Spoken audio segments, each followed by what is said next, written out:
ஓம் மங்களேஷாய வித்மகே சண்டிகா பிரியாய தீமகி தன்னோ சம்ஹார பைரவ பிரச்சோதயாது.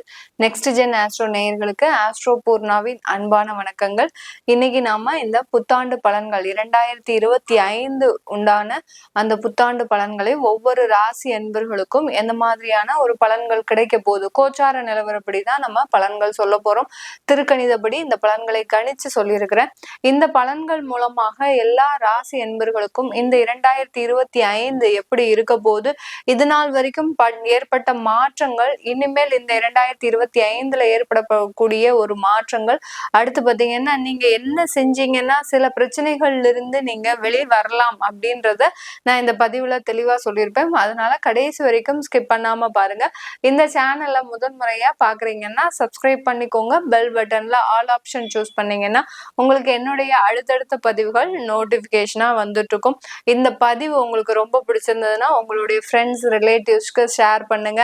அவங்களும் 2025 ஒரு நியூ இயர்ல எல்லாருக்குமே ஒரு ஆவல் இருக்கும். நமக்கு 2025 எந்த மாதிரியா இருக்க போகுது, என்ன மாதிரியான வளர்ச்சியை நம்ம பெற போறோம் இப்படின்ற மாதிரியான ஒரு எண்ணங்கள் எல்லோருக்குமே இருந்துட்டு இருக்கும். அவர்களுக்கு ஜோதிடம் பிடிச்சிருந்தாலும் சரி பிடிக்காட்டிலும் சரி எல்லோருக்குமே ஒரு மனதுல ஒரு ஆர்வம் இருக்கும். அதனால உங்களுக்கு தெரிஞ்ச நண்பர்களுக்கு உறவினர்களுக்கு ஷேர் பண்ணுங்க, அவங்களும் பார்த்து பயன்பெறட்டும்.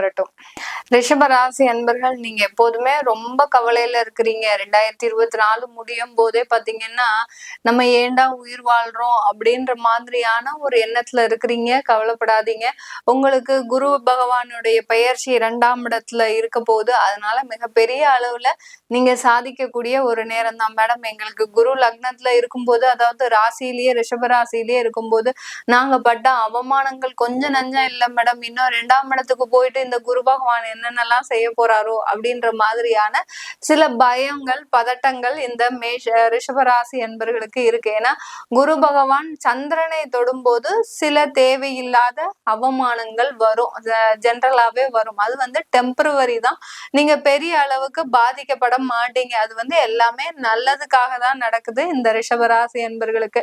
அதனால எப்போதுமே ஒரு ஒரு வைரம் வரணும், அப்படி ஒரு வைரத்தை நல்லா ஜொலிக்கிற மாதிரி எடுத்துட்டு வரணும்னா அதை நல்லா தீட்டணும். தீட்டுனாதான் அந்த வைரம் நல்லா ஜொலிக்கும். அந்த மாதிரிதான் அந்த குரு பகவான் நீங்க உங்களைய ரிஷபராசி அன்பர்களை நல்ல பட்ட தீட்டி இருக்கிறாரு. அதனால நீங்க அடுத்த வருடம் 2025 நல்லா ஜொலிக்கக்கூடிய ஒரு காலமாக தான் இருக்க போது. ரொம்ப கவலையே படாதீங்க ரிஷபராசி அன்பர்கள். ஏன்னா வாழ்க்கையினுடைய ஒரு வருங்காலத்தை நினைத்து நினைத்து கவலைப்படக்கூடியவர்கள் நீங்க தான், ரிஷபராசி அன்பர்கள் தான். என்னுடைய குழந்தை எப்படி இருக்குமோ, என்னுடைய கணவருக்கு எந்த ஆபத்தும் வரக்கூடாது. ஏன்னா கணவர் மீது ரொம்ப அதிகமாக பாசம் வச்சிருப்பீங்க. அதே சமயத்துல ஆண்களாக இருந்தாலும் சரி மனைவி மீது ரொம்ப பாசமா இருப்பீங்க. அந்த ஒரு என்ன சொல்றது, பத்தினின்ற ஒரு இதுக்கு வேர்டுக்கு எடுத்துக்காட்டாக தான் இந்த ரிஷபராசி என்பர்கள் இருப்பீங்க. யார் மேலேயும் ரொம்ப அதிகமா ஆசைப்பட மாட்டீங்க. தேவையில்லாத ஒரு தீய பழக்க வழக்கங்களுக்கு எல்லாம் போக மாட்டீங்க. அந்த மாதிரி வாழ்க்கையை ரொம்ப டிசிப்ளினா நடத்தக்கூடியவர்கள் நீங்க தான், ரிஷபராசி அன்பர்கள் தான். அதனால உங்களுடைய நல்ல மனசுக்கு எப்போதுமே ஒரு நல்ல ஒரு செயல்பாடுகள் தான் நடக்க போது. சின்ன சின்ன ஒரு சோதனைகள் வரும். அந்த சோதனைகளை கடந்துதான் நீங்க எப்போதுமே வந்துட்டு இருக்கிறீங்க மேடம். 40 வருஷமா சோதனையா தான் மேடம் இருக்கு. எந்த ஒரு முன்னேற்றமும் இல்லை அப்படின்னு சொல்லக்கூடியவர்கள் 40 வருஷம் சோதனையாக இருந்தாலும் வரக்கூடிய காலங்கள் உங்களுக்கு ஒரு சாதனையாக தான் இருக்க போகுது. கவலையே பட வேண்டாம். ஏன்னா ரிஷபராசி அன்பர்கள் ஒரு தனித்துவமான ஒரு வாழ்க்கையை வாழணும்னு நினைப்பீங்க. இருக்கிற சமுதாயத்திலேயே நம்மளுடைய அந்தஸ்து ஒரு நல்லா இருக்கணும், எல்லோரும் நம்மளையே போற்றும்படியாக இருக்கணும், எல்லோரிடமும் ஒரு அன்பு காட்டுறவங்களாக இருக்கணும் அப்படின்னு நான் நினைச்சேன் மேடம். ஆனா என்கிட்டயே என்னை சார்ந்து இருந்தவர்களே என்னை ஏமாற்றிட்டாங்க. ரொம்ப நான் யாரை நம்பி இருந்தனோ அவர்களே என்னை ஏமாற்றும் நபராக மாறி விட்டார்கள் அப்படின்ற மாதிரியாக மனவேதனையோடு இருக்கிறீங்க. கவலைப்படாதீங்க. உங்களுக்கு 2025 4 கிரகங்களுடைய சாதகமான ஒரு பலன்கள் இருக்கு. ஏன்னா உங்களுடைய லாபஸ்தானாதிபதியே உங்களுடைய குடும்ப ஸ்தானத்திற்கு வர்றதுனால குடும்பத்துல சேமிப்பு பழக்கம் அதிகமாகுது. ஏன்னா கடந்த வருடத்துல எல்லாம் பாத்தீங்கன்னா கடன் வாங்கி அந்த கடனை அடைச்சதுதான் மிச்சமே ஒழிய உங்களுக்குன்னு ஒரு மாசத்துக்கு ஒரு செலவு செலவு பண்றதுக்கு, அடுத்து பாத்தீங்கன்னா ஒரு வெளியில ஒரு குடும்பத்தோட செலவு செய்யறதுக்கு கூட நீங்க எதுக்குமே ஆசைப்படாத ஒரு சூழ்நிலைக்கு ஆளாகிட்டீங்க. கவலைப்படாதீங்க ரிஷபராசி அன்பர்களே, உங்களுக்கு உண்டான ஒரு வருடமாக தான் இருக்க போகுது. எந்த அளவுக்கு நீங்க மற்றவர்களை நினைத்து நினைத்து வருத்தப்படுறீங்களோ, ஏன்னா நம்மளை ஏமாத்திட்டாங்க, நம்மளைய ஒரு தேவையில்லாத ஒரு இதா வச்சுட்டாங்க, அதாவது என்ன சொல்றது, அலட்சியப்படுத்திடுவாங்க இவங்கள. சட்டுன்னு உறவுக்காரங்களோ சரி, தன்னை சார்ந்தவர்களோ சரி, இந்த ரிஷபராசி அன்பர்கள் பாத்தீங்கன்னா அலட்சியப்படுத்திடுவாங்க. இவன் என்ன பெருசா செய்ய போறான் அப்படின்ற மாதிரியாக அலட்சியப்படுத்தும் போதுதான் இவர்களுக்கு உண்டான ஒரு வேதனையும் வலியும் மிக பெரிய அளவுல இவர்களை தாக்கும். அந்த அலட்சியப்படுத்துறது எல்லாமே நீங்க பெருசா வளரணும்ன்றதுக்காக தான் அந்த கடவுள் செய்த ஒரு சோதனையாக இருக்கட்டும். எல்லாமே சோதனையாக இருக்கட்டும். இனி வரக்கூடிய காலங்கள் இந்த ரிஷபராசி என்பர்களுக்கு மிகப்பெரிய ஒரு வெற்றியை தரும். வேலையில பாத்தீங்கன்னா இந்த ரிஷபராசி என்பர்கள் எல்லா திறமையும் இருக்குங்க. நான் தான் சொன்னேன் இல்லையா, ஒரு தனித்துவமான ஒரு வாழ்க்கையை வாழணும் சொல்லுவாங்க இந்த ரிஷபராசி என்பவர்கள். ஏன்னா அவர்கள் அப்படி ஒரு ஜொலிக்கக்கூடியவர்கள். எல்லா திறமையும் இருந்தும் அந்த வேலையில பாத்தீங்கன்னா மிகப்பெரிய அவமானங்களை கூனி குறுகி அந்த இடத்துல தலை குனிந்து நிற்கும் போதுதான் தெரியும் அந்த வேதனையோடைய வலி. அந்த அளவிற்கு அந்த எல்லா திறமைகள் இருந்தும் ஒரு யாரோ ஒரு வேற்று மனிதராக அந்த அலுவலகத்துல ட்ரீட் பண்ணும்போது, நம்மளே இந்த வேலையை விட்டுட்டு வந்துடலாம், அவங்கிட்ட போய் நம்ம இவ்வளோ ஒரு இதா நிக்கிறதுக்கு நம்ம வேலையை விட்டுட்டு சும்மா கூட இருந்துட்டு போயிடலாம் அப்படின்ற அளவிற்கு இந்த ரிஷபராசி என்பவர்களுக்கு மிகப்பெரிய ஒரு இடர்பாடுகள்லாம் இருந்திருக்கு. நிறைய பேர் அதுல வேலையவே விட்டுட்டு வேலை கிடைக்காமலும் திண்டாடிட்டு இருக்கிறீங்க. உங்களுக்கு இந்த வேலை வாய்ப்புல பாத்தீங்கன்னா பிப்ரவரி மாசத்துல இருந்தே நிறைய மாற்றங்கள் வர ஆரம்பிச்சிடும். குரு பகவான் கூரையை கொட்டிட்டு கொடுக்க போறாரு. எந்த ஒரு மாற்றமும் கிடையாது. 100% இது உண்மையான ஒரு செயல்களாக தான் இருக்க போகுது. அதனால நீங்க நம்பிக்கையோட செயல்படுங்க. பிப்ரவரி மாசத்துல இருந்து உங்களுக்கு உண்டான ஒரு செயல்பாடுகள் எல்லாமே பாசிட்டிவா மாறப்போகுது. எந்த அளவுக்கு நீங்க செய்யறது ஒண்ணு ஆனா கிடைக்கிறது ஒண்ணு. இந்த ஒரு ஆடு கொடுப்பாங்க இல்லையா, நான் இதை எதிர்பார்த்தேன் ஆனா எனக்கு கிடைச்சது வேற அப்படின்ற மாதிரியாக இந்த ரிஷபராசி அன்பர்களுக்கு தான் அந்த விளம்பரம் மிகவும் பொருத்தமாக இருக்கும். நான் எதிர்பார்த்தது ஒண்ணு ஆனா எனக்கு கிடைச்சது ஒண்ணு அப்படின்ற மாதிரி தான் இருக்கிறீங்க. கவலைப்படாதீங்க. இந்த 2025ல நீங்க எதிர்பார்த்தது மட்டுமே நடக்கும், வேற எதுவுமே நடக்காது. சில விஷயங்கள்ல உங்களுக்கு தோல்விகளை சந்தித்து அதுக்கப்புறமா ஒரு வெற்றி வாய்ப்பை இந்த 2025ல நீங்க சந்திக்க போறீங்க. ஏன்னா உங்களுடைய ராசிக்கு அந்த 4ஆம் இடத்துல அந்த கேது பகவான், 4ஆம் இடம்ன்றது பாத்தீங்கன்னா சுகஸ்தானம், மாத்ருஸ்தானம், அடுத்து பாத்தீங்கன்னா ஒரு சொத்துக்கள் எல்லாம் வாங்கக்கூடிய ஒரு பாவகம் தான். இந்த மாதிரி அமைப்புல அந்த கேது பகவான் இருக்கிறதுனால அதுல ஒரு சின்னலா ஒரு ப்ராப்பர்ட்டி வாங்கணும்னு ஆசைப்படுறீங்கன்னா லோன் வாங்குறதுக்குள்ள கொஞ்சம் மன குழப்பங்கள் வந்துடும். என்னடா இது, நமக்கு லோன் கிடைக்குமா கிடைக்காதா அப்படின்ற மாதிரியாக சில பிரச்சனைகள் வரும். அதே சமயத்துல நீங்க என்ன பண்ணணும், எதையுமே கடன் வாங்காம செய்யறதுக்கு வழிவகை பண்ணுங்க.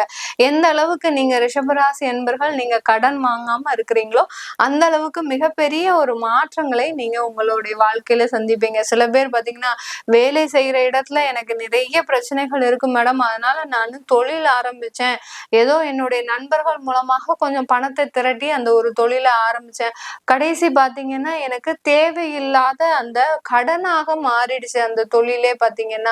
அந்த அளவிற்கு இந்த ரிஷபராசி அன்பர்கள் ஒரு தன்னுடைய திறமையின் மீது நம்பிக்கை வைத்து நீங்க எல்லாம் செய்றீங்க. ஆனா அந்த காலமாகப்பட்டது உங்களுக்கு எல்லாமே தலைகீழாக மாற்றுது. அதனால சில விஷயங்கள்ல நீங்க ரொம்ப கேர்ஃபுல்லா பயணிக்க வேண்டிய ஒரு நேரமாக இருக்கும். வருமானம்லாம் வரும், வருமானம் வர்றதுக்கு எந்த ஒரு பாதிப்பும் கிடையாது. ஆனா வரக்கூடிய வருமானம் நம்ம கிட்ட நிலையாக தங்கணும். அதற்கு நம்ம என்னென்ன செய்யணுமோ அந்த வழிமுறைகள்லாம் செஞ்சுக்கிட்டீங்கன்னா கண்டிப்பா உங்களுக்கு இந்த 2025ல மேலும் மேலும் ஒரு நன்மைகள் கிடைக்கிறதுக்கு உண்டான ஒரு வருடமாக தான் இருக்க போகுது. குடும்பத்துல இருக்கக்கூடிய அந்த கணவன் மனைவி பிரச்சனை, நான் முன்னமே சொன்ன மாதிரி இவர்கள் பாத்தீங்கன்னா கணவன்னா மனைவியை ரொம்ப நம்புறவங்களா இருப்பாங்க, மனைவினா கணவனை ரொம்ப நம்புறவங்களா இருப்பாங்க. ஆனா கடந்த காலத்துல உங்களுடைய நேரம் தான் சரியில்லை, அந்த அளவுக்கு ஒரு ஏமாற்றத்தை கொடுத்துருச்சு. தேவையில்லாம அவர்கள் மீதே நீங்க அவநம்பிக்கை வச்சு அது ஒரு பெரிய போராட்டம் போராட்டமா வந்து சில பேருக்கு உண்மையாகவே ஏமாத்திருப்பாங்க. உங்களை இல்லைன்னு சொல்லல, அவங்க தெரிஞ்சே உங்களை ஏமாத்துனாங்களா, இல்ல ஏதோ ஒரு சூழ்நிலை காரணமாக அவங்க அங்க மாட்டிக்கிட்டாங்க, அதுல இருந்து வெளியில வர முடியாத ஒரு சூழ்நிலையில மாட்டிக்கிட்டாங்க, இந்த மாதிரிதான் இருக்கும். அதனால பிரிந்த தம்பதிகள் ஒன்று சேருவதற்குண்டான ஒரு காலமாக தான் இருக்க போது இந்த 2025 ரிஷபராசி என்பர்களுக்கு. ரிஷபராசியில இருக்கக்கூடிய தொழில் செய்யக்கூடியவர்கள் லாபம் நிறைய சம்பாதிக்கக்கூடிய ஒரு நேரம். கொஞ்சம் நீங்க சூதானமா இருக்கணும், ஒரு சூதுவாதோட இருந்துக்கோங்க ரிஷபராசி என்பர்கள். தொழில் செய்யறவங்களுக்கு நான் சொல்லக்கூடிய ஜோதிட ரீதியாக சில அட்வைஸ் என்ன அப்படின்னீங்கன்னா, கிருஷ்ணனே பாத்தீங்கன்னா தர்மத்தை வெல்லணும்னா சில சூதுவாது செய்யதான் செஞ்சாரு. அதே மாதிரி நீங்களும் கொஞ்சம் சூதுவாது பழகிக்கோங்க. பழகிட்டீங்கன்னா அந்த தொழில்ல நிறைய வளர்ச்சி அடையக்கூடிய ஒரு நேரம். காலம் கிடைக்கும் போதுதான் நம்ம பயிர் செய்ய முடியும். அந்த மாதிரிதான் இந்த வருடம் உங்களுக்கு நல்லா இருக்கு. சில முயற்சிகளை எடுங்க.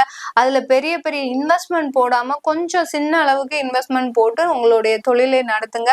கண்டிப்பா அதுல நிறைய வருமானம் சம்பாதிக்கிறதுக்குரிய ஒரு வாய்ப்பாக தான் இருக்க போகுது. ரிஷப ராசி பெண்கள் பாத்தீங்கன்னா இந்த காலகட்டம் திடகாத்திரமான ஒரு முடிவுகளை எடுப்பதற்குண்டான ஒரு நேரம்.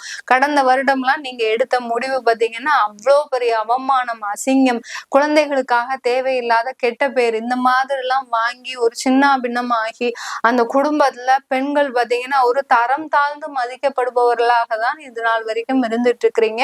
இப்போ உங்களுடைய வாழ்க்கை தரம் உயரப்போகுது. யாரெல்லாம் உங்களை அவமானப்படுத்தி பேசினாங்களோ, நீலாம் எப்படியோ வீணா போயிடுவ பாரு அப்படின்ற மாதிரியான சில பேர் சாபமே விட்டுருவாங்க உங்களை பார்த்து. கடந்த ஒரு 2 வருடத்துல அவர்களுக்கு எல்லோருக்கும் கண்ணு முன்னாடி ஒரு உயர்ந்து காட்டக்கூடிய ஒரு சூழ்நிலை தான் இந்த ரிஷப ராசி பெண்களுக்கு வரப்போகுது. ஏன் மேடம் நீங்க பெண்களுக்கு மாத்திரம் கொஞ்சம் ஹைலைட்டா சொல்லிக்கிட்டே இருக்கிறீங்க எல்லா பதிவுலையும் அப்படின்னு கேட்டீங்கன்னா, பெண்கள்ன்றவங்க பாத்தீங்கன்னா அவங்களுக்கு சின்னதா அவங்களுக்குன்னு ஏதாவது ஒரு விஷயத்த சொல்லிக்கிட்டே இருந்தோம்னா அவங்களுக்கு அதுல ஒரு நம்பிக்கை வந்து யாராவது அவங்கள தட்டி கொடுத்து போய்கிட்டே இருக்கணும். அந்த தட்டி கொடுக்கும் போதுதான் அவங்களுடைய வளர்ச்சி பின்னாடி வந்துகிட்டே இருக்கும்.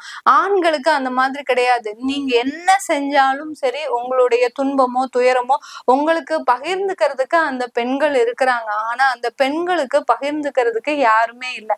அதனாலதான் நான் அவங்கள பூஸ்டப் பண்ற மாதிரி தான் அவங்களுக்குன்னு தனியா பலன்கள் பார்ப்பேன். இந்த மாதம் எப்படி இருக்கு, இந்த வருடம் எப்படி இருக்கு, பெண்கள் இந்த வருடத்துல எப்படி இருப்பாங்க அப்படின்றத பார்ப்பேன். அதனாலதான் ஒவ்வொரு பதிவுலையும் பெண்களுக்குன்னு தனியா சில பலன்களை சொல்லிட்டு இருக்கிறேன். அதனால இந்த ரிஷப ராசி பெண்கள் இந்த வருடம் மிகவும் ஒரு பொறுமைசாலிகளாக இருக்கக்கூடிய ஒரு நேரமாக இருக்கும். ஏன்னா சாதிக்கிறதுக்கு பொறுமை வேணும், அது உங்ககிட்ட முழுமையா இருக்கு.